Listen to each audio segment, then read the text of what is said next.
안녕하세요. 생명의 빛 광성교회 이춘태 목사입니다. 여러분, 마트나 백화점에 가서 쇼핑하시는 일들이 있으시죠?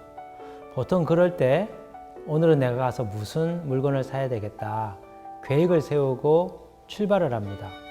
그런데 막상 쇼핑을 하다 보면 생각지 못한 제품이 세일을 하거나 또 평상시에 사고 싶었던 다른 물건이 눈에 들어올 때 예상하지 못한 쇼핑들을 하죠. 생각하지 않은 물건들을 가득 사서 집에 돌아옵니다. 돌아와서 물건을 확인하던 중에 이런 생각이 들죠. 내가 왜 이 물건을 샀지? 내가 잠시 홀렸었나? 이런 생각할 때가 있습니다. 맞습니다. 우리가 홀렸습니다. 세상이 물건을 살 수밖에 없도록 광고나 아니면 또 매대의 이런 데코레이션이나 또 조명을 활용해서 우리 마음을 유혹하고 있기 때문이죠. 세상에는 우리를 유혹하는 것들이 굉장히 많이 있습니다. 그렇기 때문에 마음을 세상에 빼앗기지 않기 위하여 정신을 바짝 차리고 자기 영혼을 지키는 것이 필요하죠. 오늘 하루 우리의 정신과 영혼을 세상에 빼앗기지 않고 오직 한 분 하나님께만 마음을 들이며 살아갈 수 있도록 깨어있기를 원합니다. 영적 미혹의 함정. 디모데후서 3장 6절. 그들 중에 남의 집에 가만히 들어가 어리석은 여자를 유인하는 자들이 있으니 그 여자는 죄를 중히 지고 여러 가지 욕심에 끌린 바 되어.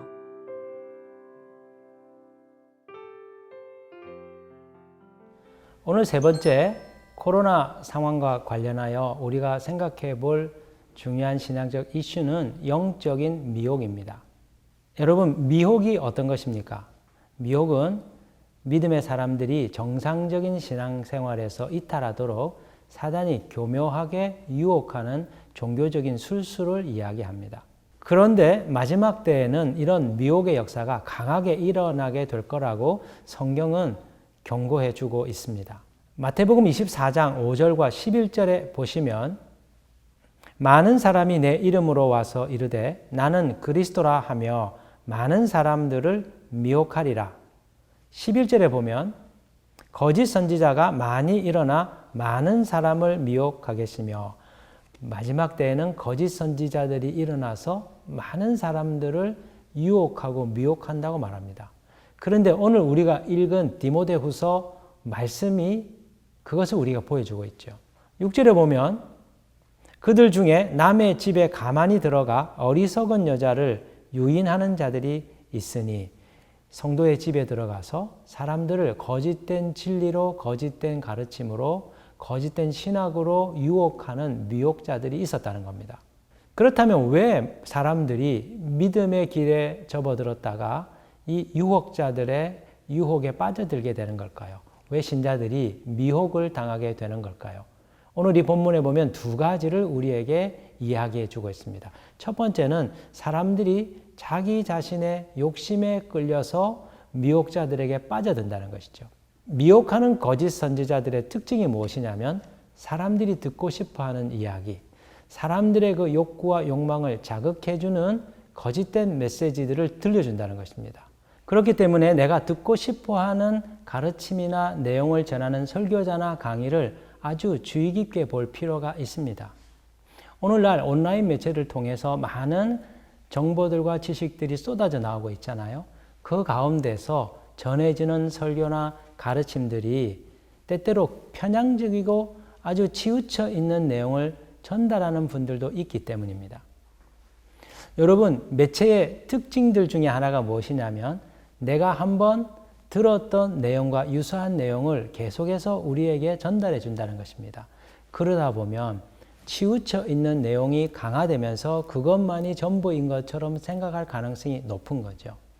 이런 점에서 진리를 추구하는 분들은 내가 전달받고 있는 이 내용이 과연 성경적인지 아니면 한쪽 부분만을 얘기하고 있는지를 잘 가려서 균형 잡힌 견해, 균형 잡힌 지식을 습득하려고 하는 것이 매우 중요합니다.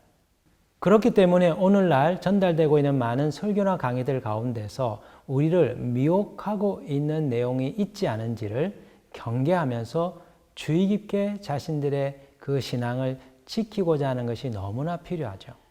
두 번째로 우리가 미혹자들에게 빠져드는 이유는 새로운 것을 배우고자 하는 열망이 지나치기 때문입니다. 오늘 7절에 의하면 항상 배우나 진리의 지식에 이르지 못했다라고 이야기하고 있습니다. 미혹자에게 빠져든 사람들은 자신이 받은 복음의 진리보다도 새로운 다른 가르침이 없는가 호기심에 그 가르침들을 따라다니다가 길을 잃어버리게 되는 것이죠. 뭔가 새로운 것을 자꾸 배우고자 하는 갈망에 걸려들면 우리도 모르는 사이에 진리의 길에서 이탈할 수 있다는 것을 생각해야 됩니다. 이단의 특징이 무엇입니까? 사이비 교단의 특징이 무엇입니까? 본인들만이 특별한 하나님의 계시를 받았다고 이야기하면서 새로운 진리, 새로운 계시를 전달해 주겠다고 유혹합니다. 대부분 그분들이 얘기하는 내용들 중에서 공통점은 계시록이죠. 일반 교회에서는 계시록에 대하여 가르침이 부족하기 때문에 우리 교회에 오면 지금까지 들어보지 못한 새로운 종류의 계시가 풀어지게 될 것이다. 하나님께서 우리에게 이 계시록을 풀 수 있는 특별한 열쇠를 주셨기 때문에 당신들이 여기 와서 배운다면 이전의 신앙생활과는 차원이 다른 종류의 깨달음과 배움이 있을 것이다. 유혹을 합니다. 그런데 의외로 교회에 오래 다니셨던 장로님들이나 교회 청년부 회장 출신들이나 아니면 신학을 했던 신학생 출신들이 의외로 그 가르침에 많이 빠져듭니다. 왜요? 논리로 자신들이 만들어 놓은 그 논리가 있는데 거기에 호기심을 가지고 들어갔다가 그 논리에서 빠져나오지 못하기 때문입니다. 왜 그렇습니까? 새로운 것에 대한 지나친 호기심이 진리의 길에서부터 내가 알고 있는 것은 진부한 옛것이고 새로운 것이 필요하다고 하는 그 유혹에 마음을 빼앗기고 정신을 빼앗겨 버리기 때문이죠. 그렇다면 어떻게 우리가 이 미혹에 빠져들지 않도록 대비를 해야 될까요? 오늘 이 본문 말씀에 의하면 가장 중요한 것이 거짓 선지자, 미혹하는 자를 분별해내는 일이라는 것입니다. 본문에 보면 이 유혹하는 자의 특징이 4가지가 나옵니다. 첫 번째는 경건의 모양은 있으나 경건의 능력이 없다는 것이죠. 말씀은 번지르하게 얘기하지만 실제로 그들에게 있어서 경건의 삶으로 인한 성품의 변화, 그 능력이 나타나지 않는다는 겁니다. 두 번째 특징은 8절에 나와 있는 것처럼 그들이 진리를 대적하는 것이죠. 그들은 진리를 부인합니다. 예수 그리스도의 복음을 잘못되었다, 문제가 있다, 부족하다고 생각하며 자신이 하나님으로부터 보완되는 새로운 계시를 받았기 때문에 이 가르침을 따라야 된다고 이야기합니다. 세 번째 미혹자의 특징은 마음이 부패한 자라고 설명하고 있습니다. 8절에 나와 있죠. 마음이 부패하다는 것은 무엇을 얘기할까요? 그 사람의 마음의 상태, 영혼의 상태가 악하다는 겁니다. 부패되어 있다는 겁니다. 마음이 선하지 못한 것이죠. 그래서 그와 얘기해보면 그 말에 독설이 있고 그와 얘기해보면 악하고 그리고 자기와 적대적인 사람에 대하여서는 원수처럼 대하는 성경적이지 못한 거룩한 사람이 가져야 될 삶의 모습이 보이지 않는다는 겁니다. 네 번째 미혹자의 특징은 실제적인 믿음이 없다는 것이죠. 8절에 보면 믿음을 부인하는 자들이라고 이야기합니다. 이 사람들은 믿음으로 사는 자가 아닙니다. 인간적인 방법, 인간적인 생각, 인간적인 술수를 통하여 우리의 삶을 헤쳐나가도록 가르치는 것이죠. 반면에 참된 목회자는 어떤 사람입니까?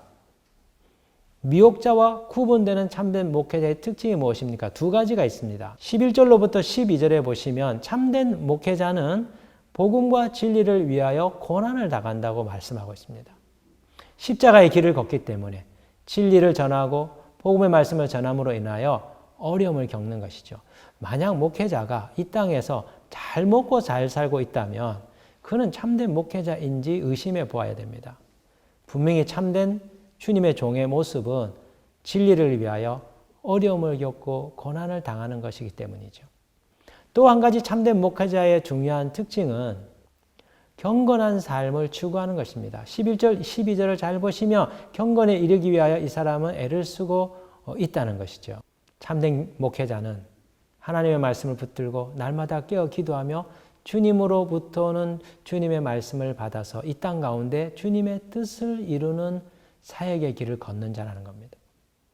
여러분, 이 마지막 시대, 특별히 이 코로나의 시대에 우리가 영적인 미혹에 빠져들지 않기 위해서 주의하고 조심해야 됩니다. 그러기 위해서 필요한 게 뭡니까? 우리의 영혼의 감각, 영혼의 안테나를 세워서 누가 거짓된 목회자이고 누가 참된 하나님의 종인지를 분별해내는 것입니다. 오늘 유튜브를 보시고 많은 온라인 기사들을 보시면 우리 하나님의 교회 가운데 두 부류의 목회자가 있다는 것을 알 수 있습니다. 한 부류는 참된 주의 종의 길을 걷는 분들이고 한 부류는 미혹하고 유혹하는 세력일 가능성이 높은 거죠. 오늘 우리 시대에, 이 코로나 시대에 우리가 깨어 있어야 될 이유가 여기에 있습니다. 이 시대는 영적인 미혹의 시대이기 때문이죠. 사랑하는 형제 자매 여러분, 부디 오늘 하루 깨어나셔서 하나님의 참된 종들과 미혹자들, 유혹자들을 구분해내고 참된 믿음의 길을 계속해서 견지하며 걸어가는 믿음의 성도들 되시기를 원합니다. 그 같은 은혜가 있기를 주님의 이름으로 축복합니다.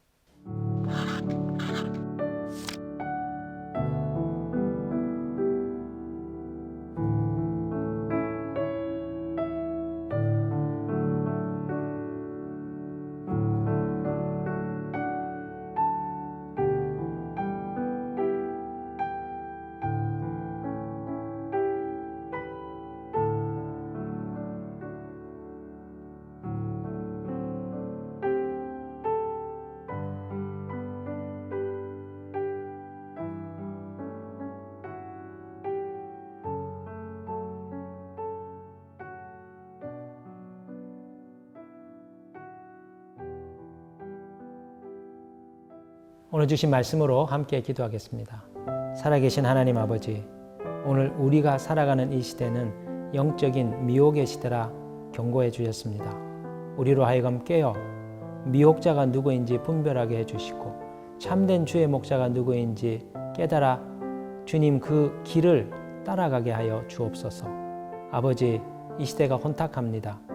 특별히 함께 모여 예배하지 못하고 홀로 고립되어 있는 상황 속에서는 어느 길이 참된 길인지 구분하기가 어려운 시기입니다. 주의 성령을 통하여 빛을 비추어 주시고 주의 참된 종들을 우리 곁에 보내주셔서 그의 지도와 가르침을 통하여 진리의 길, 생명의 길 걸어갈 수 있도록 도와주옵소서. 예수 그리스도의 이름으로 기도드립니다. 아멘.